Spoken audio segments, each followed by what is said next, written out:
You're listening to the Run for Your Lives podcast.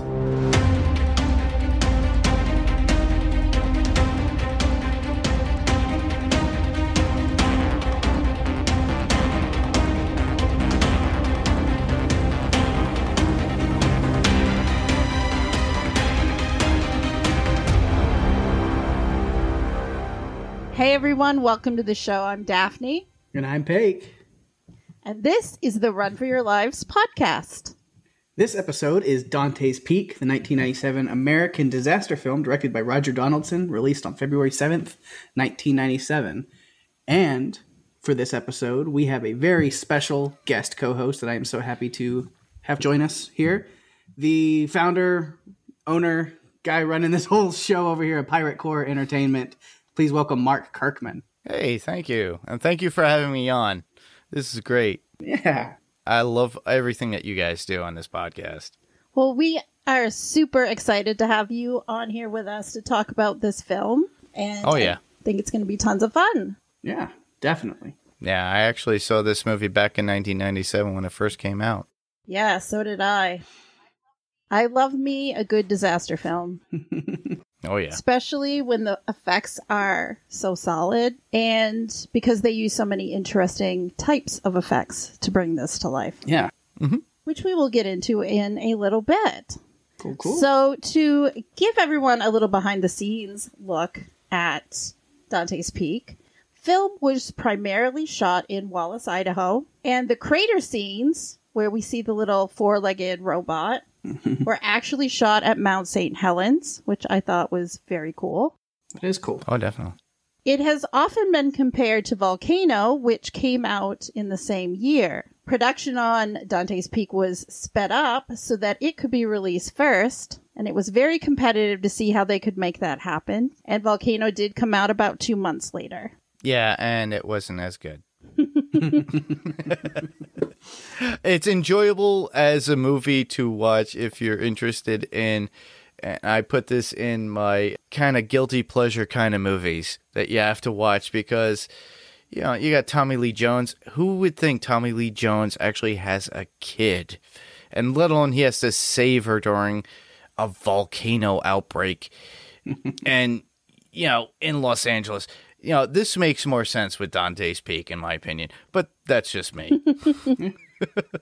Well, Roger Donaldson, who directed this film, actually is a geologist, and he wanted Dante's Peak to be as realistic as possible, and they were using Mount St. Helens as a guide. So, Mark, that actually ties into what you were just saying. Oh, definitely. Yeah, Mount St. Helens was definitely a guide for this particular movie, and they actually utilized a lot of realistic points when it came to filming this movie. So a lot of the geological, like computers and everything that they use in this movie, they actually use in real life. Very similar to like what you spoke about within Twister when they were talking about that equipment as well. So they were trying to be ahead of the game and show exactly what's going on and what these people do. So cool. I really admire this movie for that fact, whereas Volcano, like I stated, it was more, when that came out, I was like, okay, yeah, the tagline in Volcano was, "The coast is toast." Come on. It shows that it's a gag right there. And you know that Tommy Lee was going to come out of the movie with no problem with his daughter. But in this movie, it kind of gave a little bit more realistic and give that suspense and tension that you need in a movie, and gave a little bit more of a realistic atmosphere based upon location. Absolutely. Love that. So the budget for Dante's Peak was $116 million, and it grossed $178 million at the box office, so it did make its money back. Yep. However, there were a lot of negative reviews, not centered around the effects, but more centered around the story itself and the people. But we'll get into that in a little bit. All right. Mark already mentioned the tagline for Volcano. The tagline, or one of the taglines for Dante's Peak was, "Whatever you do, don't look back."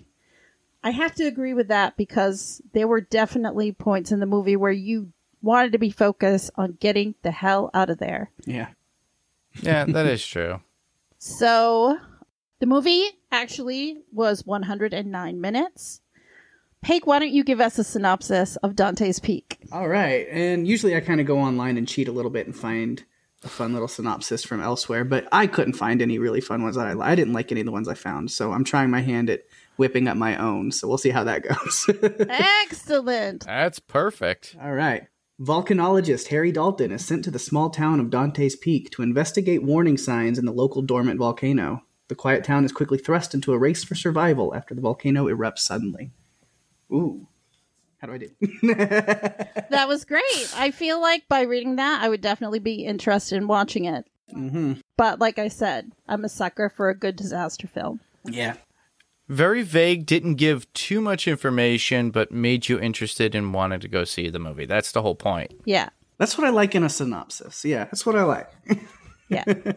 Yeah, other than what you get in Strange Indeed and what I get on Panels to Pixels when you watch each episode and you're like, I'm spoiled. Damn it. Oh, yeah. Netflix synopsis, you got to be careful with those because they'll just be like, and in the next episode, so-and-so dies and this happens. Oh, thanks. Thanks, Netflix. Exactly. Oh, darn it. Now I don't have to watch it. If you're going week to week, that is the worst thing that happens. And because Netflix drops all of their episodes at once, you'd think they might be a little more particular about how they write their synopsis so that people don't feel like they've been spoiled. Very true. Yeah. And then not feel like they have to continue watching. But I think that maybe they just think that people are going to binge it anyway, so it doesn't matter. Yeah, most people do. I'm definitely one of those people that likes to watch them all at once. But I'm learning that the week-to-week thing can be pretty fun, too. Yeah, it spaces things out. I like that. Anyway, are we ready to go ahead and start diving into Dante's Peak? Oh, definitely. I'm ready. All right, cool. Now, we're doing things a little bit differently this week because we have a guest. We have Mark here. Typically, it's kind of just a free-flow conversation back and forth, topic to topic with me and Daphne. But with Mark here, we want to make sure everybody gets their voice, everybody gets their say, and we have a really cool conversation. Sure. So we are going to adopt kind of a numbered top points system. So we'll do our top 3 each, and we'll kind of go, throughout back and forth through us doing that. And those top 3s can be any kind of, characters, topics, scenes, moments, themes, whatever we feel like. Just bring our top 3 whatevers from this movie. So, Mark, since you are joining us as a guest here, why don't you start us off with your number 3? Well, my number 3 would definitely be the actual eruption because they actually used real film footage of a volcano erupting. And on top of that, definitely the miniatures that are involved because it just reminded me of the kaiju era of things. They used actual practical effects, with the highway scene where it was the on and off ramps and they were breaking down. Those cars were literally made at between like 2 to 3 feet long, and they actually made them workable. And you don't really see much of that. They did use CG in this movie, but not to the effect that you see nowadays. So to me, those effects and that imagery always look great. So to me, it's mostly the imagery of how the volcano was erupting, which used a realistic view. And then on top of that, the practical effects that were miniaturized to get the effect and movement within a scene. That's something lacking this day and age.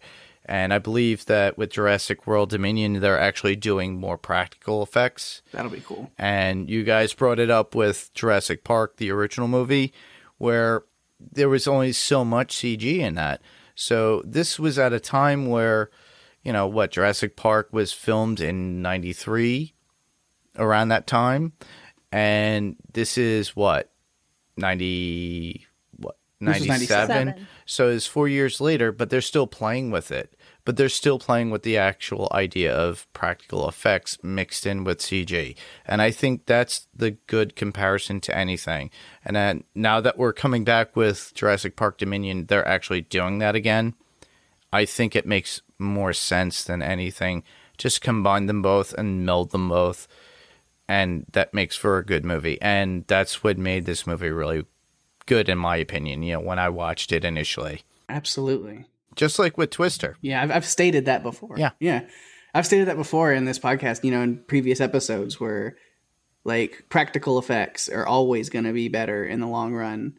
Yeah. Use CGI when you absolutely cannot make something happen and look real. But but if you can go the practical route, definitely do that because it stands the test of time way better in almost every circumstance. Okay.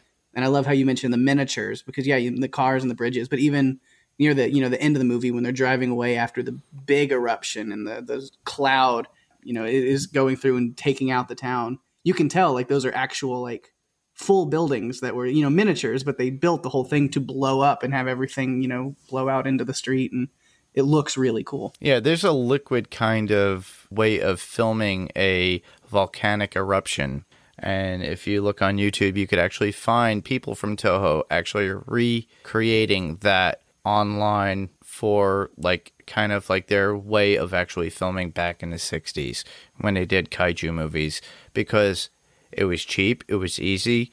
All they had to do, everything was upside down. Create the volcano, put it upside down in a water tank, and create with ink and water just to create the cloudy effect, and just use the right particular filming to do that. Interesting. That's really interesting. That's a craft that is really, really hard to come by, and it's only learned through going to your elders to actually do. And I'm hoping, just kind of similar to the way Ray Harryhausen did it back in the day, and that's where Jurassic Park initially launched from, because in the very beginning of Jurassic Park, and not to digress, but they actually used stop motion photography in the very beginning, and they realized they didn't want it to make it look like that. They wanted to make it a little bit more modern, and with CG they were able to make that happen, but they still had the practical effects company that Stan Winston started. So now if there is a whole fusion where everything interconnects, where we have practical effects and CG effects working together, I think more movies will look so fluid and make it look perfect now. Because relying completely on CG, to me, in my opinion, is just, it's not going to work. You're going to look like a Venom movie. Sorry, I had to go to Panels to Pixels and talk about Venom, but don't mind me. But continue on with your 3, please.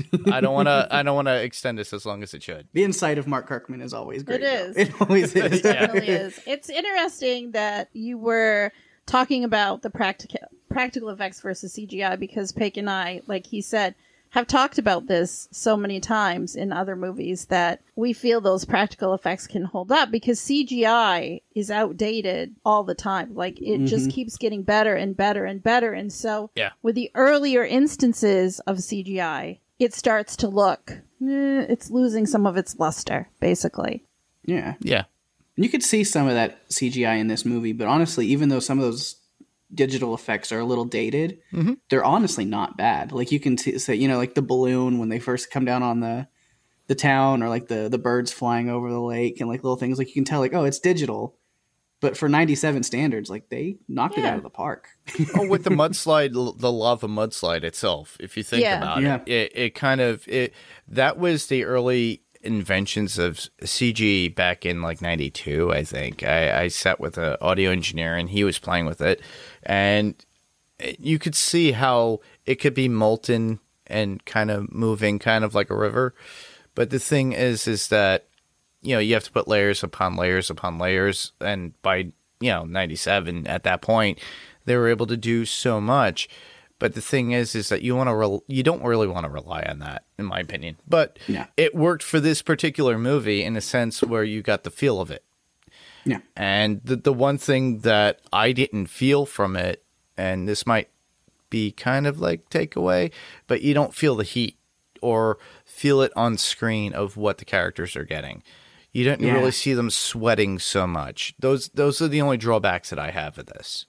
That's a good point. You pointed that out, because I was even thinking like when the cabin, when Ruth's house like catches on fire suddenly out of nowhere as they're escaping it, like it just like snuck up on them. But you see they're all running out, and there's like this whole like river of lava right there by the house going through the yard. And I'm like, they should not be running that close to that. Like they would be singeing, or just like they don't show many effects of the heat from it. But well, I'll give you a little bit of a scientific fact based upon movie. So, fact versus movie, in my opinion. So when Dante's Peak erupts in the movie, the lava flows down the mountain very fast, but it will be known as a composite cone. Composite cones don't create running lava due to its viscous high basilica, and content. And an example within, Dante's Peak would be Mount St. Helens. The danger from that was not from the lava, but from the ash itself and the ash clouds and the avalanches. And overall, the lava in the movie is not realistic and should not be shown within based on what was going on. And it makes sense because you would be more prone to the explosions, the ash, and everything else to attack you. And the heat itself would melt your skin. Come on. Think about it. Yeah, but you got to Hollywood up a little bit. You can't have a movie about a volcano eruption without the river of lava. Yeah. Exactly. That's the whole point. That's the reason why we go to these movies, and you have to, suspend your disbelief. There's nothing to be rooted in realism, because if everything was rooted in realism, guess what? There wouldn't be a movie. Everybody would be dead already at this point, if you think about it. But, we need to love these characters. There is the whole point of the story and the plot, and we love these characters as for who they are and what they bring to the actual movie itself. So I'm going to let you guys continue because I'm taking too much of your time. Oh, no. No, you're good. No, you're good. This is great.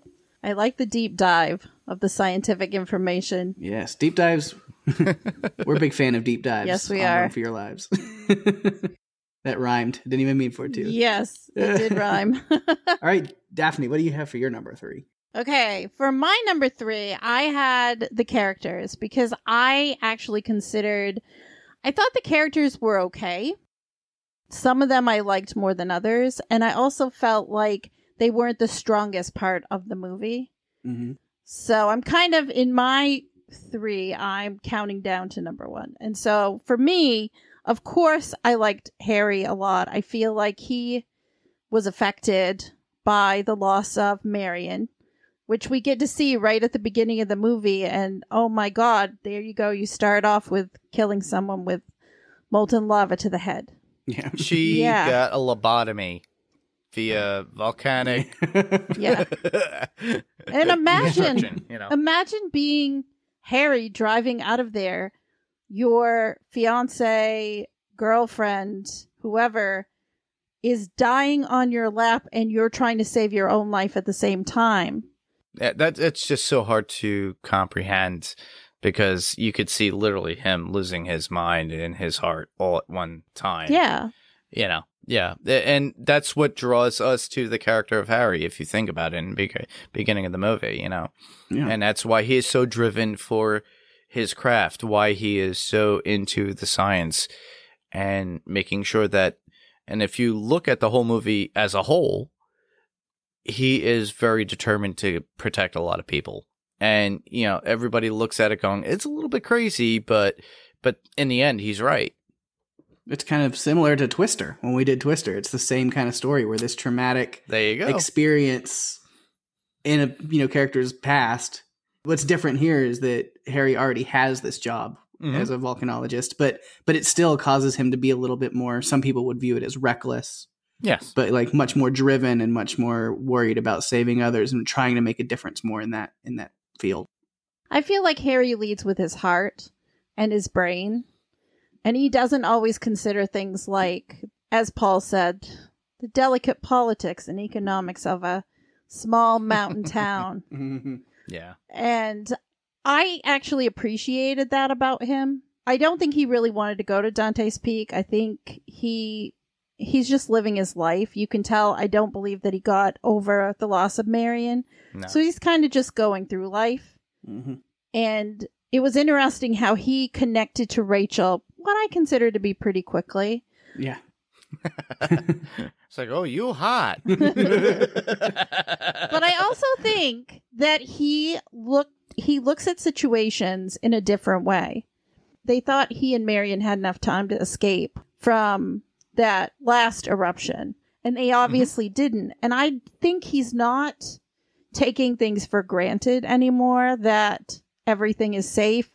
I think he starts to see things differently and realize, okay, well, 2 kids have died and the water's acid. Yeah. The trees are dying. There's dead animals.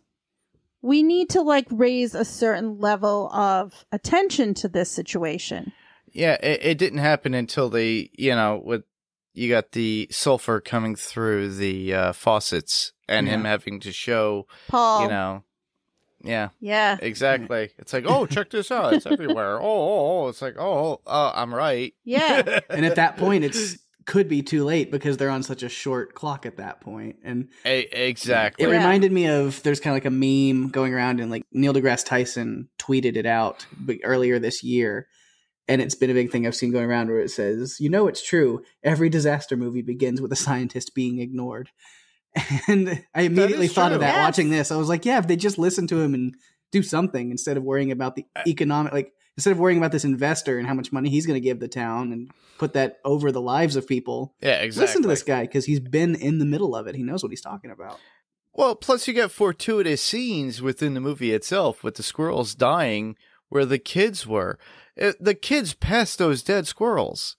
If you noticed in the very beginning of the movie, before they jumped into that pond, or what was it, like spring. a natural hot spring? Yeah. So, and on top of that, the idea, and a lot of people bring it up in scientific fact, that if you slowly cook a frog, it will just sit there and boil. But the thing is being mammals the way we are, we feel heat on a different radius. So as soon as you feel heat, we're like, what the hell is this? I'm getting the hell out of here. Exactly. Why didn't those kids just jump out? That was the only issue I had with that scene. But I found it pretty cool in the fact that, they were burned alive. They were boiled, whatever. People soup. But Mark, they were not focused on whether or not that water was getting hot. There were other things going on that took their attention away. There was some other heat and friction they were worried about. Exactly. I get it. Yeah, they were too busy getting hot themselves, and maybe it was like a Jekyll and Hyde together again movie thing where they got stuck together, post-coital. Oh God! And I don't know about that, but who knows? Their minds were definitely on something else other than the hot spring. Yeah. But honestly, once it got so hot, you would be like, "Get the hell out of here!" Yeah. Yeah, you would think, like, does it boil? Like, does it bubble and smoke this much? Like, there's some warning signs, which I'm glad that he picked up on them. Yeah, he grabs Graham. As Pake, you were just saying about Graham. Yeah. He would have been part of the people soup. Exactly. Good thing that Harry picks up on these, like, little things. He's like, wait, nope. Yeah. I mean, we saw what acid could do later on Ruth's legs when she tried to, she got out of the boat to save everybody. I mean, that is no joke. Actually, her legs would have been burned off completely and to the bone at that point. It wouldn't be as what they saw in the movie, honestly. But you have to, like I said, suspend your disbelief. But in reality, if it was to that point where it's so acidic, she wouldn't have muscle or fat or skin. It would be down to the bone at that point. But, like I said, this is a movie and you have to suspend your disbelief. And, it made it for a very emotional scene between grandmother and grandkids, as well as, the ex-daughter-in-law, as it were, and with Harry as well. Mm-hmm. Rachel and Ruth did not have the best relationship. No. And I think Ruth resented Rachel. Oh, definitely. I'm not sure why, really, because it was her son that left his family. Yeah, but she's got to stand by her son. Yeah. So they had a very contentious relationship, and I feel like at the end, before Ruth departed the earth, Rachel and Ruth kind of came to they found common ground. Yeah. That scene is one that has haunted me since the time I first watched this movie as a kid. And it's like just constantly, but it's her stepping out of the boat to push it to the dock, and then ending in her death, even though, you see it that it's kind of a redemption thing in a way, because her and Rachel have been at odds, and you see she's just this stubborn old bat. But then it gets to the point where, like, she has put her family forward, because even though Rachel may or may not be considered family to her, those kids still are. Mm-hmm. And she put herself before that to make sure that they were safe. And I think it's good. If she had come off the mountain in the first place, right? That would have ensured everyone's safety. But she was very set, like you said. She was a bat. Yeah. Let's see. My number 3 was the character of Harry. Excellent. And so we've talked a little bit about, I'm trying to see kind of what else we haven't gone over. I just had a little bit about just like his relationship, with like Rachel and the kids. Like Mark kind of mentioned it, where it seemed to pop up pretty quickly out of nowhere, where he was just like, I'm father figure now, cool. And he's there, he's showing them these little tricks. I was like, what's next? You gonna like poke your hole through a styrofoam cup and make it float? Like, stick to the geology day job, Harry. You're really not, these aren't the greatest tricks, but at least your audience is young kids. They're eating it up. Yeah, he's the reverse Dr. Hammond. I'm trying to impress the kids instead of saying, "I'll go away."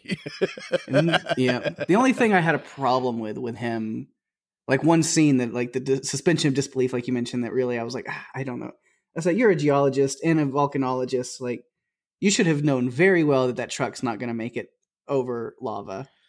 No. Oh, yeah, I have something to add to this, by the way. So when they try to drive over the lava with the truck, the lava should have been so viscous that the tires would not be able to move at all.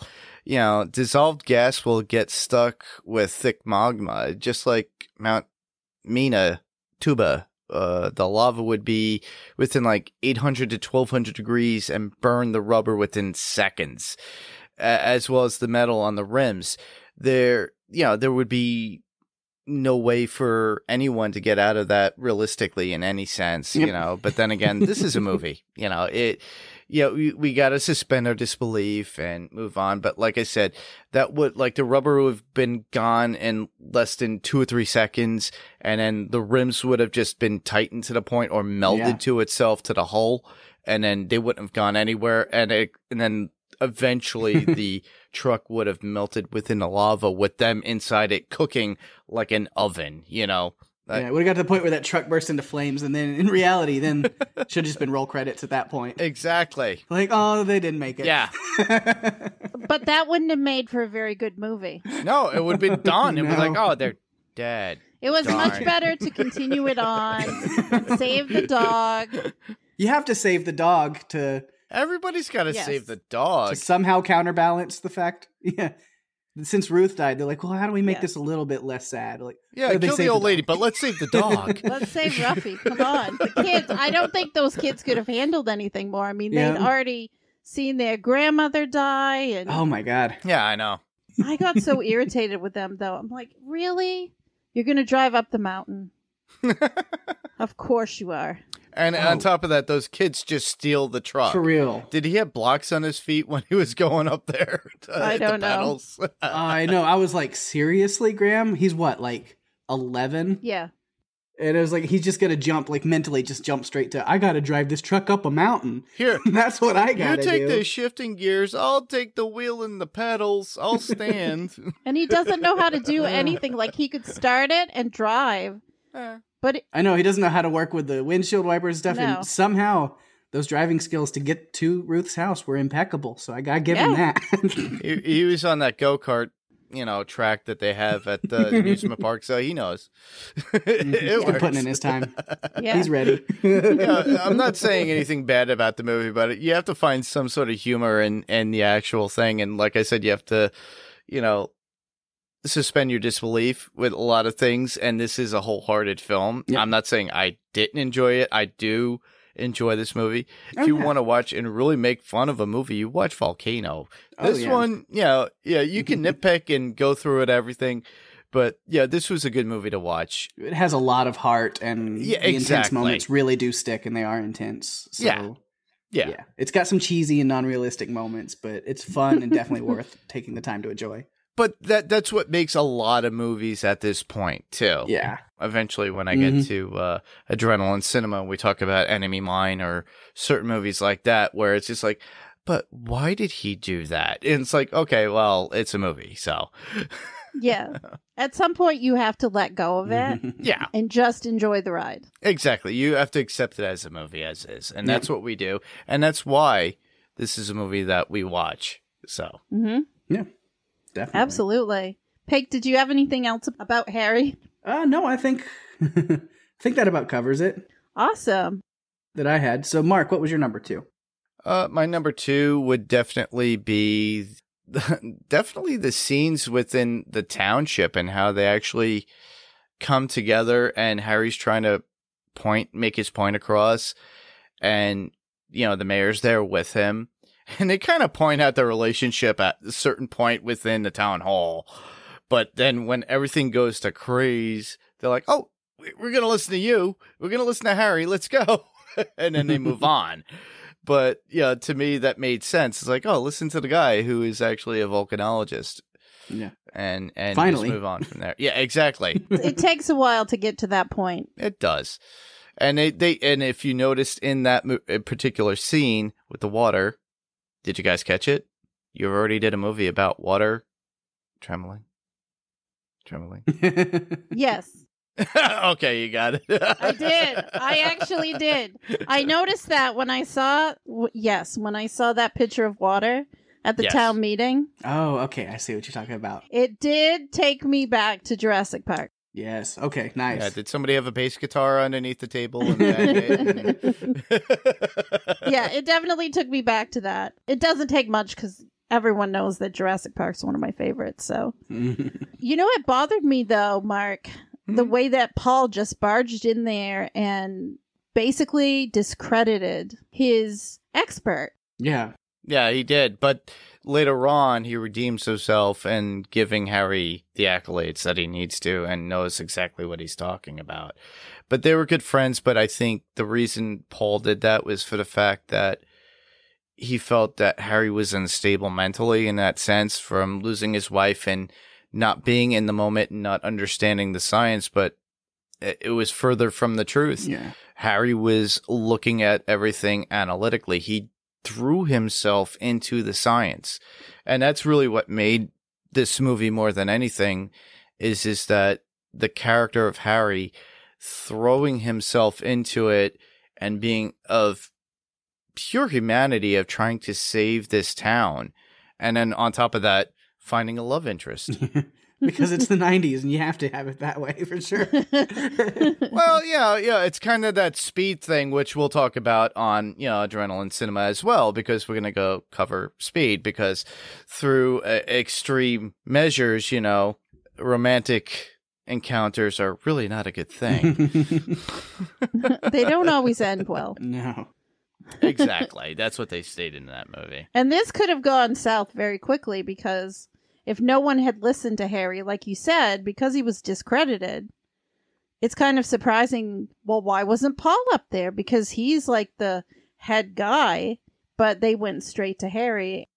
Because he showed compassion. Whereas when they looked at Paul, they saw more of him as being more of a political person, if you think about it.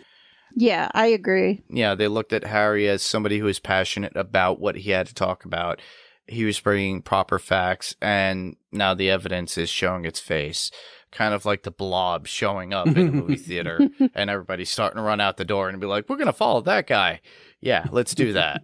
So, whereas the other one makes it look like they're a politician, they're going to be like, oh, well, screw you. We're going to listen to that guy, that knows how to actually speak to us as people. Yeah. Sure. Absolutely. Mark, you got anything else on that? Well, the only thing I would have to add would be, as far as like a little bit of scientific fact, is in the movie, a large earthquake erupts and causes the streets and bridges to collapse. And they say this is not accurate. The Richter scale for this would be of like a 5.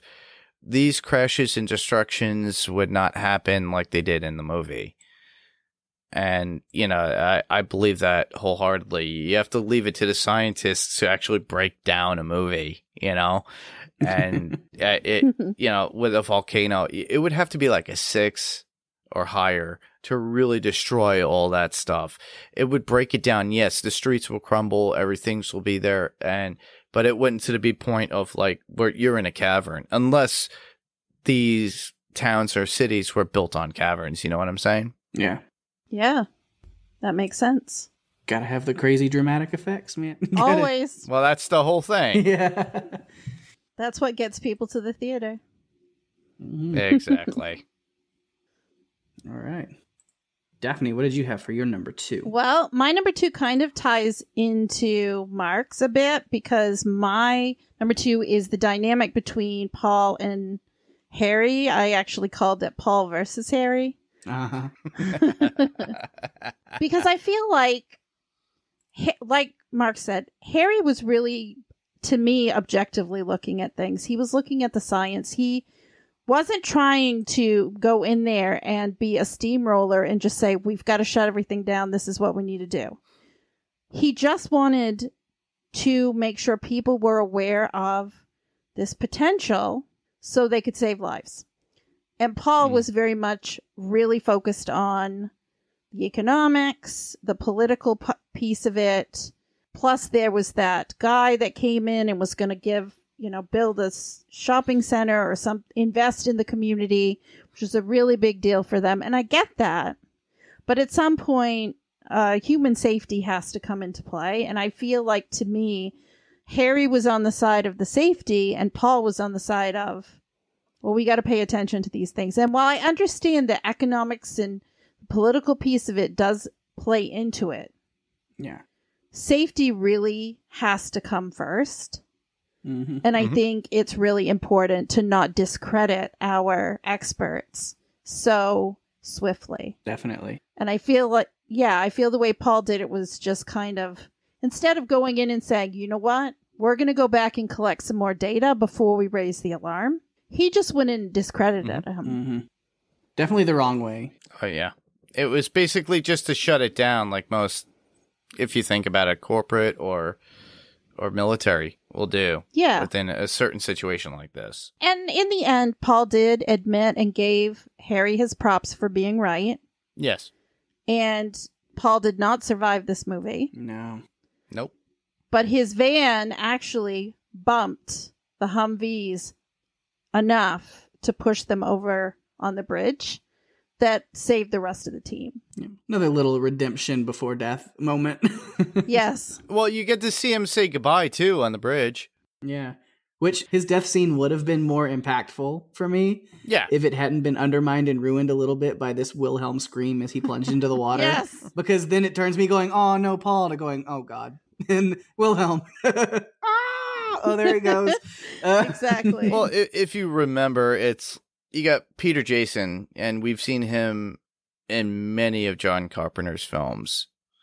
And he plays Norman Gates, the skeptic in town, if you remember him. I do, because I recognize him from Deadwood. He played a character called Con Stapleton. Exactly. And then you have Charles Hallahan, and he plays Paul, and he's been in a ton of movies as well, but he was also in The Thing by John Carpenter as well. Yeah, there's a little tie-in. And he always plays kind of the similar style of character. Sympathetic, very understanding, but very scientific nonetheless, and somebody that you could confide in like Harry does, and is a friendly face.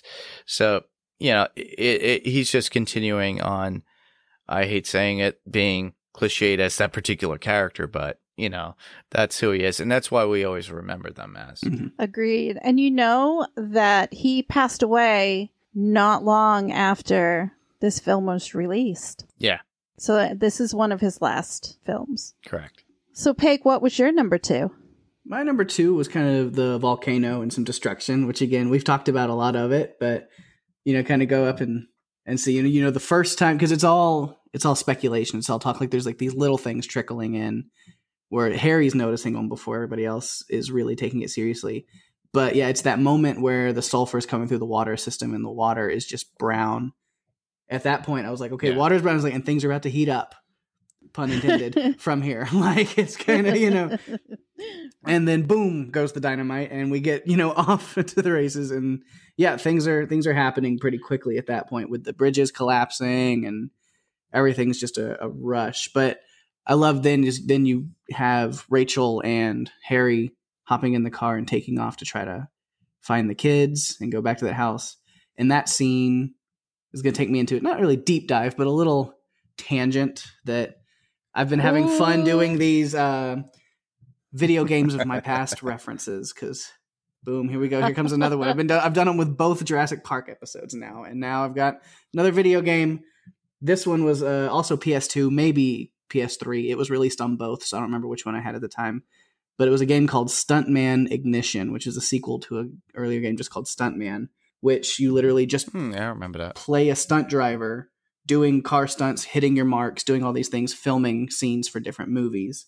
And so in Stuntman Ignition, there's like one level is like a Dukes of Hazzard style movie where you're running from cops, jumping through barns and stuff. And then there's another like Batman style one where you're chasing the villain in this gadgety car.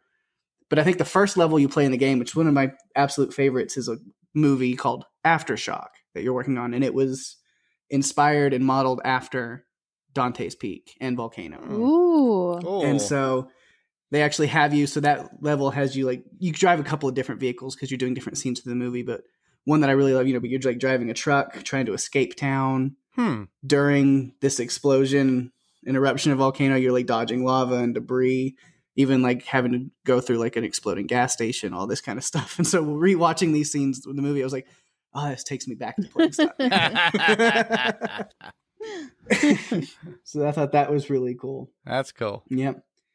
And then, the corrosiveness of the lava getting into the water systems and making the water very corrosive and like acid, which again gets to that super intense scene where they're, getting into the boat and noticing that the boat's kind of melting, the propellers melt, which leads to Ruth having to get out. Yeah.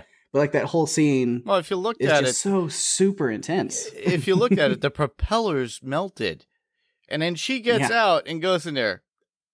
Skin is not as durable as steel at that point. Yeah. So think about it. It's like, okay, you got to suspend your disbelief. All right. Yeah. Oh, she's okay. Mm-hmm. She'll be fine. They were almost to the dock. Like, they were so close to the dock when she did that. They were about I would say 35 to 40 feet. Yeah. Yeah. So why she did that is because with the propeller gone and then the boat was sinking faster than Harry could paddle themselves over. Yeah. Hopefully the acidic water dissipated, Yeah.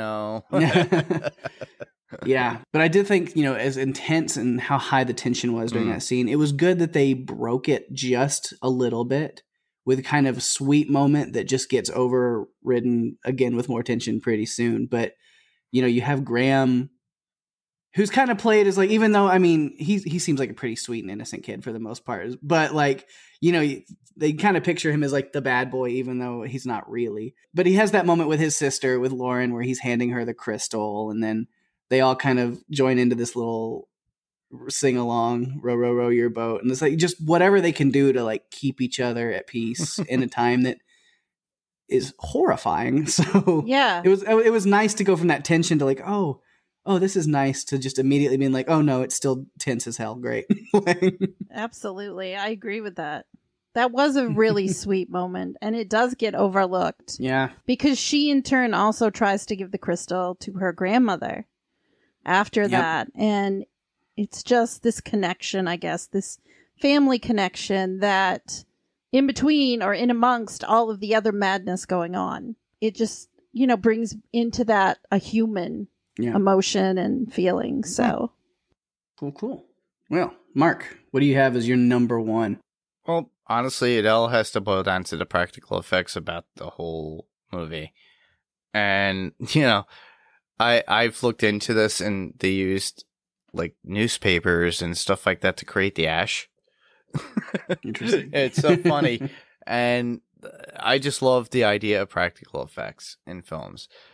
And on top of that, it was a story. Yes, there was a love story in this because Harry and the mayor getting together at the end and blah, blah, blah. But it kind of worked out in a sense that you saw a beginning and an end. You knew what to see ahead of time. You knew that where, the mayor's son goes into that cave, they were going to end up in there at some point. Those fortuitous scenes of like, oh, he shouldn't have been in there, but we're going to go in there later and things of that nature. But you knew that people were going to survive in some respects. And at the very end, what? Harry has a broken arm and a leg or something like that. In the end, they were able to get him out. There was a way for him, for him to find him. Those are the things that I like about the movie because it shows human hope. And that's the whole point about this movie. And that was why we watched it. Whereas, like, certain other movies, you look at it and like, they're all dead. What the hell? Why did I watch this? I'm depressed now. This was meant to be like a feel-good kind of movie, even though it was a disaster movie. It's like kind of like the Poseidon Adventure, if you remember the original. So in the 70s, it's like you saw all this crazy chaos that would make you think of the Titanic.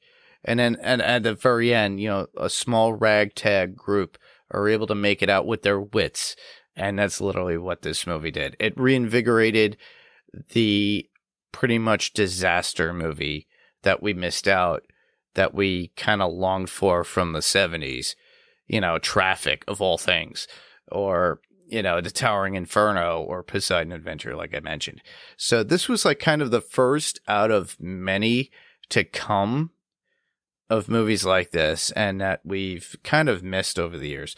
Later on, we eventually got Skyscraper, 2012, a whole bunch of other movies later on in years. But this was kind of the first within the 90s that we have not seen in a long time. So that would be my number one, is that this was like the first of many to come out. Eventually we got like you already guys spoke about Twister and everything. So Twister, I think, was a little earlier. It was, but just a few years. 96. Oh, so 1 year. Yeah. Yeah. More of like natural events. And that's where they kind of led up to it. And now, if you looked at 2012, that was based off a book, but regardless, you got John Cusack, and I'm pretty sure you guys will go into that too. Oh, we will. That's on the list. Oh, yeah. All right, cool. Daphne, what do you got under your number one? My number one ties to Mark's also. The peak, the effects, and destruction. For me, when I'm watching a movie like this, I love to see how they tear things apart when the crap hits the fan. And I feel like it definitely was quite well done. And I did a little bit of a deep dive into some of the pieces. Like Mark mentioned that they used newspaper shavings for some of the ash. They also used, once the ash got thicker, they started using cellulose insulation. Yeah, don't breathe that in, everybody. No. Please don't. It's terrible for you. Trust me. And that's the stuff they did put in your attics. It's not good. No. And I dug into the pyroclastic cloud because that was kind of I thought one of the coolest parts of the film. And it was very much practical effect. They shot powder out of air cannons. They used a substance called bentonite, which was like a charcoal gray color and had the consistency of like ground up clay. So I thought that was really neat. The volcano and mountain itself was actually filmed at the Van Nuys airport. Like they constructed one there in that area. And one of the cool things that I think often gets overlooked is there's a couple of instances where we see Rachel looking out the window, and what we see is not just her looking out the window, but the reflection of the cloud and the mountain and destruction on the window. So it's kind of like a view, like a really cool view of what she's seeing, and also you see her seeing it. So I thought that was really, really cool. They also built a miniature town, which we talked about that getting destroyed. Cool. One of the other cool scenes, the river scene over the bridge, we've talked about a little bit, and the use of models and miniatures, and they use snow plaster and some pyro elements to get those effects there. Cool. That they did. So I thought that was pretty incredible. I definitely loved the effects in this movie. I have nothing bad to say about them. I think they did a really great job. The lack of miniatures in current movies makes me unhappy. Yeah, when done right, you're like, oh man, yeah, miniatures help really portray, especially in a movie like this, disaster movies, when you're doing this destruction and stuff like that, for you to actually be able to destroy a model of what you're having destroyed in the movie. Yeah. How much more real can you get in that effect? You know? You can't. Yeah. You can't. Yeah, keep in mind, listeners, too, that Toho still had done everything up until the last movie with miniatures. Even Shin Godzilla, they used miniatures. So that's a movie that I actually went to go see in the theater, and the biggest complaint out of that was not the visual effects, not anything. It was all done in Japanese, and you had to read subtitles. So if you're going to a Godzilla movie, prepare to read. Yeah. But you know how we feel about that here on Run for Your Lives. Is Oh, yeah. if you have the choice between subtitles or dubbed over, the subtitles are going to be better anyway, so it's worth it and do it. Always. Oh, it's always the first to go, too. You always have to watch that. If you want to just laugh and leave it on in the background, that's when you put on the dub version in English. Exactly. Because the script is completely different, and you just laugh at the stupidity in it. There you go. That's what they're good for. Exactly. Yep. So, Peg, that I think leads us to your number one. All right. And again, the fault of going last on these kind of things is you get to me and I'm like, oh, we've covered it. But my number one is Rachel and her kids and the Wando family as a whole.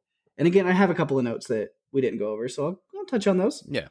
The way that this family kind of works, their dynamic is really interesting because, we get this geologist coming and trying to check this stuff out, and somehow it turns into a family outing with the whole crew. Like she's like, okay, I'll take you, but my kids are also with me, and we're just gonna go take them swimming, and we're gonna do all this other stuff. So just roll with that. And then she's very forward, just like they had just met. And she's like, okay, come over for dinner, and we're gonna. Which I guess that's her own business that she runs and stuff at the coffee shop. But I was wondering at first, we see her when he walks in there, and I was like, why is the mayor of the town working as a barista in a coffee shop? It's a little out of place, but I guess that she owns it and runs it herself, and that was kind of what she did before Office. And it's a small community. Maybe she sticks to it. Yeah. Yeah. But yeah, let's see. We talked about the kids, Graham driving the truck, which Graham, I've got a couple little things again. Just I had to say, I was like, I like that he has himself a little mini man cave down there in the mine with snacks and all kinds of tapes and stuff. He had his music set up. I was like, all right, little dude, you got a good little spot, and it comes into handy. Is Mark, like you said, they kind of foreshadow that whenever he's hiding in there and playing in there with his friends at the beginning. Yeah. Of course, they're going to wind up back in there. Yeah, it's kind of fortuitous. It's like one of those things. It's like, it's like, oh, we're seeing this now. Oh, I wonder when that's going to happen in the future of the movie. Oh, it came back. Okay, cool. Now, one thing I noticed, though, is at the end, whenever they go in to save them, and Terry asks the guy back in Portland where they're at, is like, how long has that light been on? The light from the elf? Is that what they had? Elf. Yeah. It was like, a day or two. And I was like, hold up. So you're telling me that this entire, the Wando family's been kicking it in Graham's man cave, and Harry has been trapped in this truck for a day or two before they get there to help them? Yep. At least. I was like, that really sucks. But, I mean, at least, they were all saved eventually. Harry only suffers a broken arm. Yeah. Which hopefully heals up before their big fishing trip. Again, because he's just inserted himself into this family, whether they like it or not. Pretty much, yeah. It's like, yeah, you're our adopted daddy. You have to do this. But they took to him, too. It wasn't just one-sided. They were just they took to him as well, so. Hey, he can bend a handkerchief with his fingers, so. Yeah. Yeah. Oh, yeah. That's all you need to do. He's magical. Yeah, he's magic. He likes rocks. He likes rocks, and he can do magic tricks that a 5-year-old can do. We'll take him in. That's all it takes. Yeah. He can knock down dominoes. He's ours. Yep. All right. Did anybody have any extra notes? I guess, Mark, did you have any kind of extra little notes, quick stuff that we didn't talk about? Looking at my other notes that we went through the actors. Oh, well, one of my favorite scenes, Rachel accidentally pouring the hot water for the coffee on Harry in the diner. That was pretty nice. Oh, yeah. That was a pretty good one. But yeah, that's all I got from that. Cool. Daphne, what about you? You got any extra little notes? I have our usual production and other tidbit notes. So I guess I can jump into those. Cool. As I mentioned earlier, this was one of the final acting roles for Charles Hallahan. He passed away in November of 1997. Mm-hmm.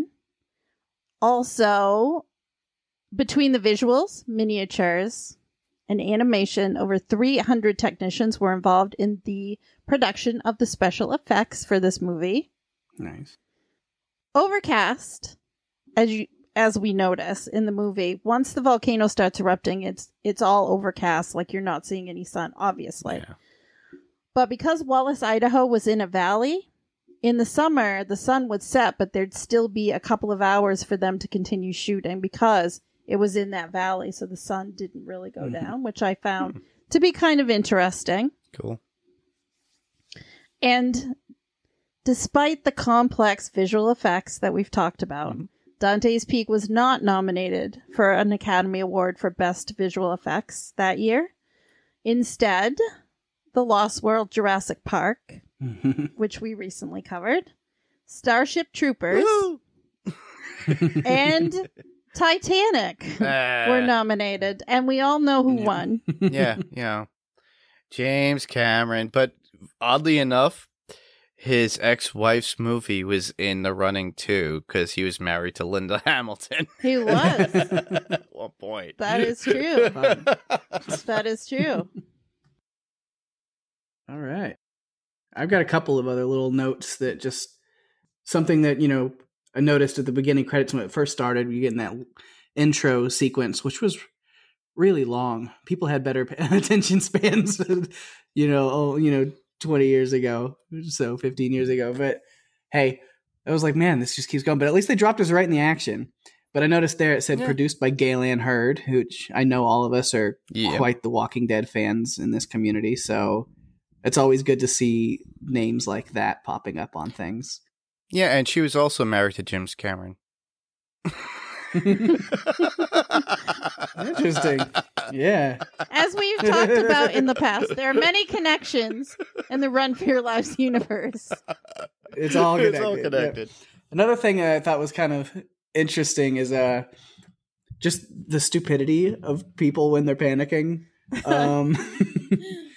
Namely, I mentioned, Harry deciding, I think we might be able to drive over molten lava.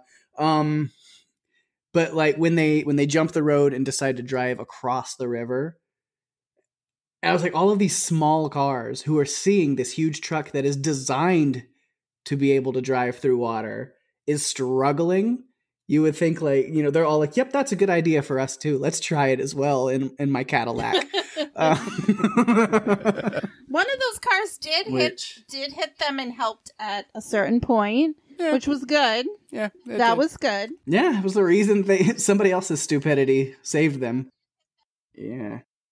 And then the only other thing I could say is, as far as the rest of the team, Greg was easily my favorite because I relate to him on a spiritual level about the obsession with coffee. Because when he was doing his coffee, she's here with the coffee. Did I pause the movie at that point and go make myself a cup of coffee?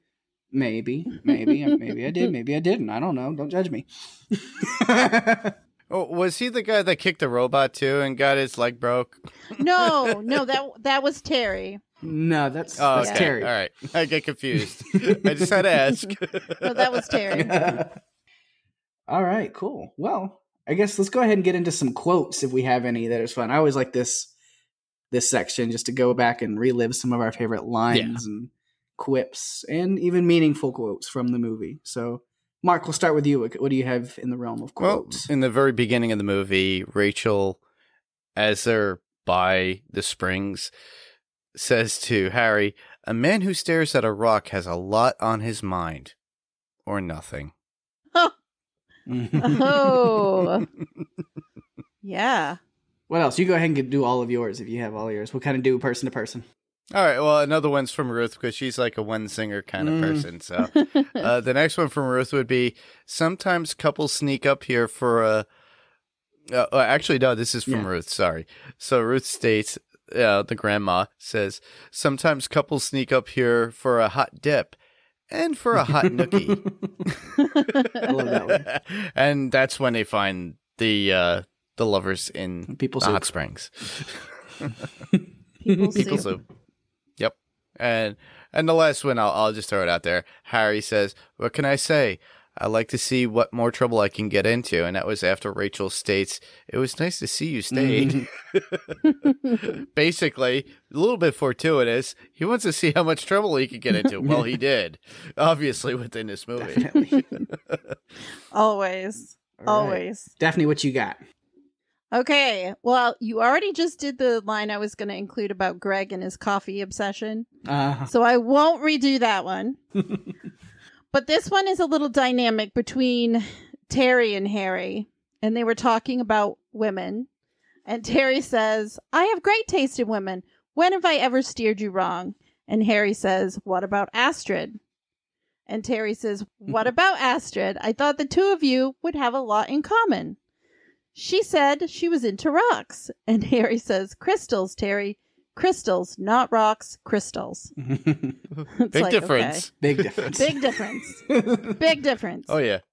And then my last two are a little more serious. One of them, which I tend to be the one that goes on our podcast and has the serious quotes.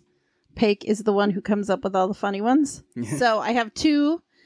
One is actually Harry's story about the frog soup, where he said, my 9th grade science teacher always said that if you put a frog in boiling hot water, it would jump out. But put it in cold water and heat it up gradually, it would slowly boil to death. And Nancy said, what's that, Harry? Your recipe for frog soup? And Harry said, it's my recipe for disaster. And what I was just thinking while I was reading this quote is, a frog is smarter than those kids. Yeah. Sadly enough, and he got a smaller brain. Because a frog would jump out. Yeah. And my last one is actually when Harry spoke to Rachel about Marion. And he said, her name was Marion. We worked together. She loved volcanoes, fascinated by them. 4 years ago in Colombia, a volcano erupted. We thought we had enough time to get out. Unfortunately, we were wrong. We got too close to the show. Marion was killed. Yeah. Which, it's interesting because the whole team refers to the whole thing as the show. Because even when they asked, where's Paul? Oh, he didn't make it, but he got to see the show. That was a big running line throughout the movie, was talking about it as a show. Yeah. So that was my last one. So that leaves us with Pake. All right. Did you bring the funny this time? Maybe. We'll see. I got a couple of them that I liked. One that, we didn't really talk about her a lot, but being the youngest cast member, she, didn't have a lot of special time. But one great line from Lauren, Rachel's youngest, is kind of right at the very beginning of the movie when they're preparing for the speech at the big gathering. And Rachel says, have you seen my good jacket? And Lauren just fires back at her, you don't have a good jacket.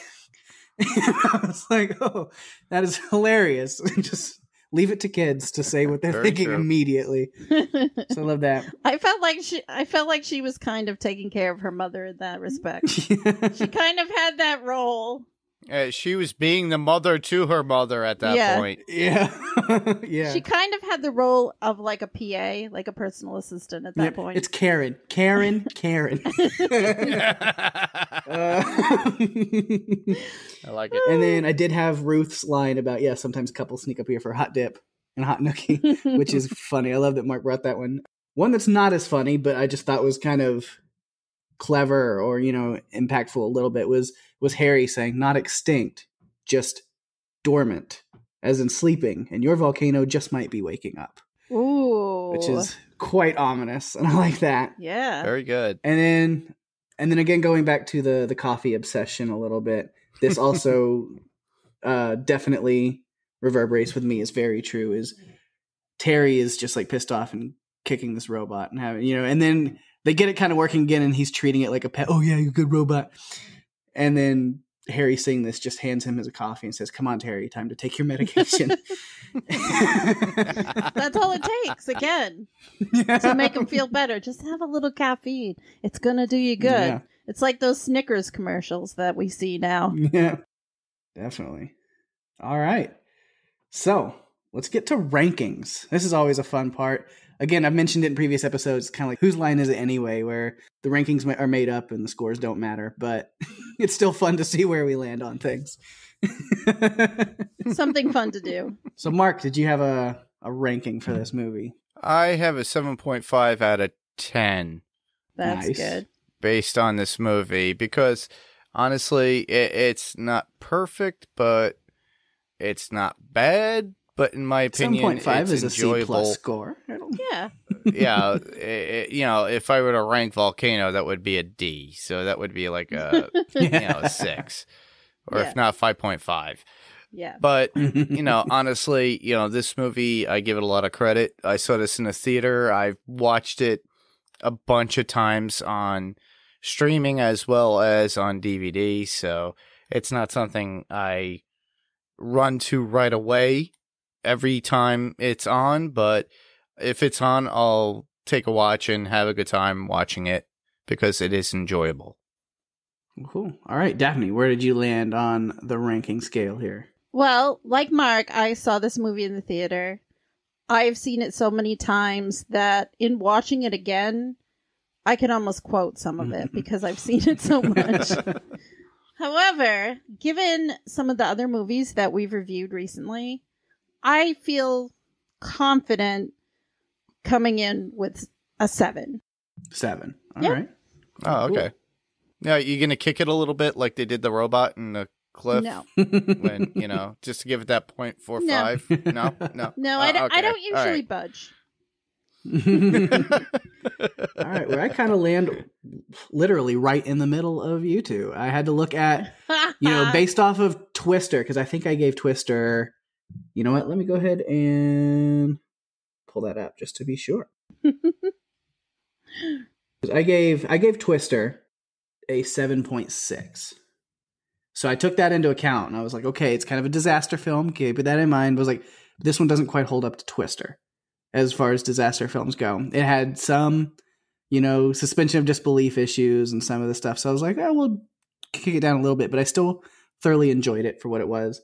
So I did. I landed right directly between you two with a 7.25. Wow. We're all in the same ballpark. Cool. Yeah. So I think that works out pretty well. Yeah. Awesome. All right. Now it's time to get into some feedback for this week. We have a couple of voicemails. So Daphne, why don't you go ahead and push those in?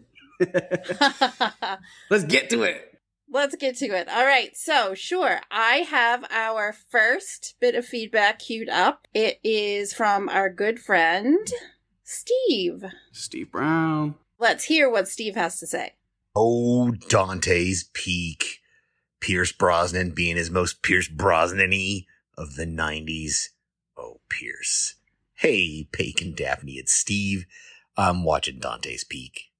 I forgot Lynn Hamilton was in this movie, and worst mic placement award goes to this scene of Linda Hamilton getting this award and instead of just projecting her voice into the mic, she's got to stoop down into it.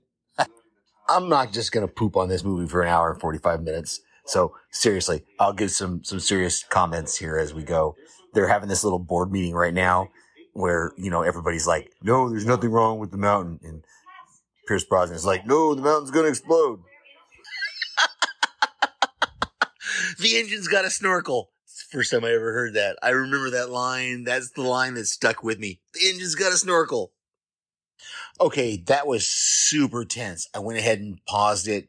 Wow. I remember that grandma, sacrificed herself, but I didn't remember the whole circumstances. So watching it now, wow. Like I said, super tense, but still kind of Deus Ex, Machina deck. The fact that that whole decking survived, the entire acid thing until they got there and then it collapsed Yeah. Anyway, yeah, super tense though. Yeah, good move. And Dr. Harry knows how to hotwire a car. If Dreyfus Paul is the only one in the van, why was he the only one in the van? What, did they really need that van that badly? Wait, wasn't the dog up at Grandma's cabin? Right? And it made its way all the way down the mountain? How do you forget the one thing that you stopped and, like, risked everybody's lives to get, and then you're gonna forget it? And now you gotta go back. Oh, Chekhov's elf. Okay, I'm sorry I went over 2 minutes. At the end of the movie now, you can probably hear it playing in the background. We do. Yeah, it's fun. It was a fun movie to watch again. Thank you for choosing it. I'm sorry that I went way over 2 minutes. But talk to you later. All right. You know what? It is totally fine that you went a little long, Steve, because we're always welcome of that, especially when it's such an emotional roller coaster of a voicemail that we get to read on. You ran the gamut on that one. First starting like, oh, I don't want to talk crap about this movie too much. It's whatever, to being just blown away by the end. It was quite a ride to go on with you, Steve, and I enjoyed that. Yeah, Steve, we always appreciate your thoughts on the movies that we're covering. So please continue to send them in every week. Yes. So, voicemail number 2 is from our friend Anwin. Yay! Anwin. Good morning, this is Anwin, and I'm bringing you the weather forecast for Dunedin from the future. It's Friday morning. Today is the 23rd of October. We're aiming for a high today of 17 degrees. There'll be some morning cloud and then fine with light winds. Sunrise is at 6:28 a.m. Sunset will be at 8:17 p.m. For tomorrow, Saturday the 24th of October, we're aiming for a pleasant high of 23 degrees with fine weather and northerlies. Thank you. Goodbye. I was trying to figure it out for a second, and then I totally forgot that I had mentioned I could just listen to you read the weather report. That's exactly what I said last week. It is. Oh, Anwin, you're amazing. Thank you for You that. are. So much. Thank you, Anwin. It took me a second, and then I remembered, oh my gosh, it's related to last week. Yeah. Oh, well, she actually did send feedback for Dante's Peak, so I'll play that one now. All right. Hi guys, now that the weather forecast is out of the way, I can talk about the actual movie this week, Dante's Peak. One of the things that I remember about Dante's Peak and the movies over the next few years is that it came in a series of 2 movies about volcanoes in 1997. So you had Dante's Peak and you had Volcano with Tommy Lee Jones. And then the next year there was Armageddon and Deep Impact, both released in the same year, movies about asteroids hitting the Earth. And then 2 years later, in 2000, there was Mission to Mars and Red Planet, both released in the same year, both about missions to Mars that go a little bit wrong. And I loved this. I guess there's a particular reason for this when studios understand that another studio is releasing a big budget movie about something, they jump on the bandwagon and do the same thing. But the thing I find interesting about those pairs of movies is that one of them is usually more hyped and big budget and a bit more cheesy, and the other one is a little bit more classy and a little bit more heartfelt. For example, with the asteroid ones, Deep Impact was a little bit more classy. It was a little bit more just heartfelt about a family. Armageddon was just awesome. It still remains one of my favourite films in terms of the effects and the cheesiness. And I mean, it's a Michael Bay. It's just huge. And then, of course, with Mission to Mars and Red Planet, Mission to Mars, spoiling a film from 2000, sorry guys, but it does get a bit cheesy in the end there with Gary Sinise meeting an alien. It's a little bit much. And Red Planet was a little bit more kind of gritty. So coming to this week's movie, Dante's Peak, I think this is the more classy of the two. Volcano was really super cheesy. It was always fun, and I love disaster movies of any kind. But Dante's Peak was really cool. You know, you've got Pierce Brosnan. You can't go wrong with Linda Hamilton. And, of course, cheesy moments, as always. But it was really good movie, and they kept the tension and the pace going all the way through. So I really enjoyed it. Thanks so much, guys. Talk to you soon. All right. Awesome. Thank you again so much, Anwin. That's really, really good thoughts.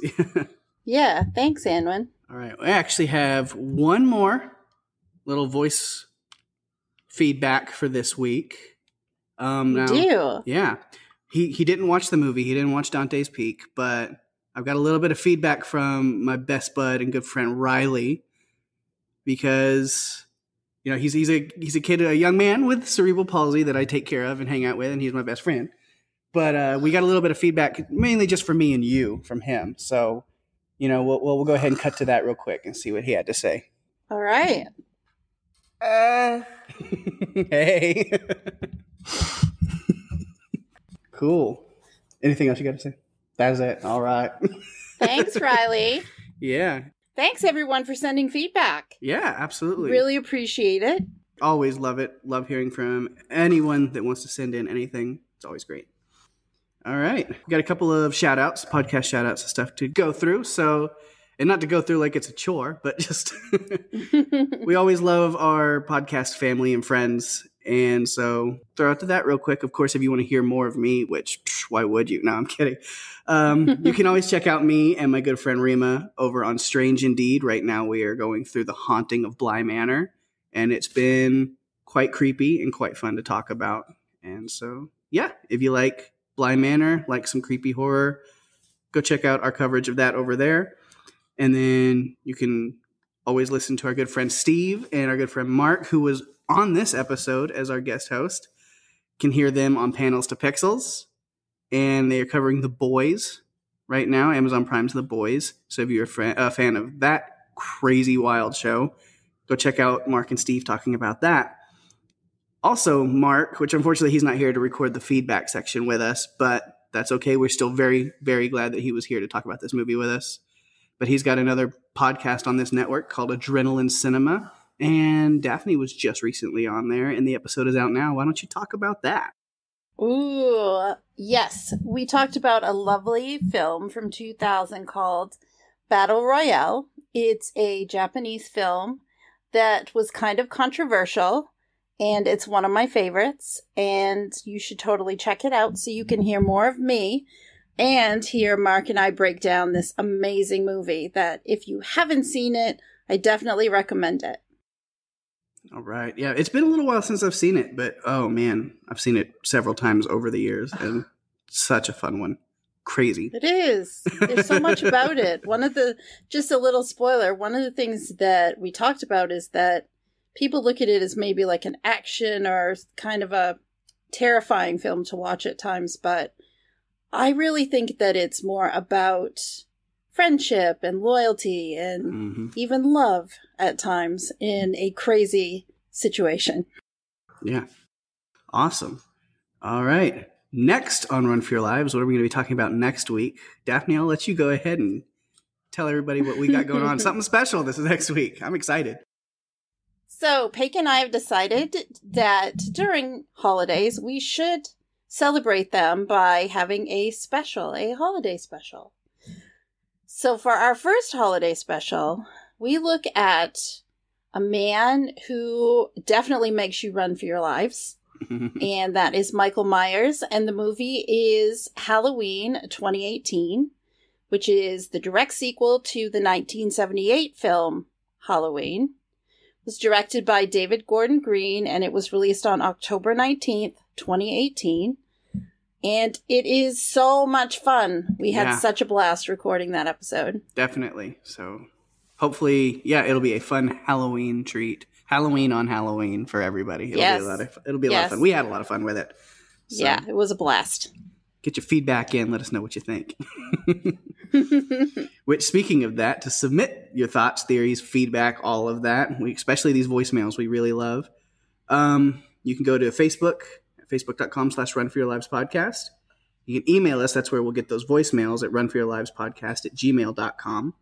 Find us on Twitter at RYFL Podcast, Instagram at Run For Your Lives Podcast. And if you're enjoying the show, please share the love, spread the news, tell your friends. You can find us on Spotify, Apple Podcasts, Stitcher, Amazon Podcasts, or not Amazon. I guess Amazon with the Audible podcasts. And we're on YouTube now.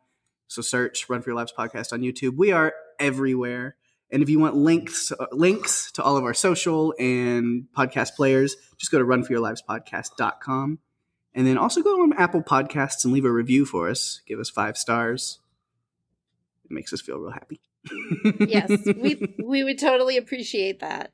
And with that, we're at the end of our show. Mm-hmm. Thanks, everyone, for listening. I'm Daphne. And I'm Pake. And if you have to run, you better run for your lives. Bye-bye.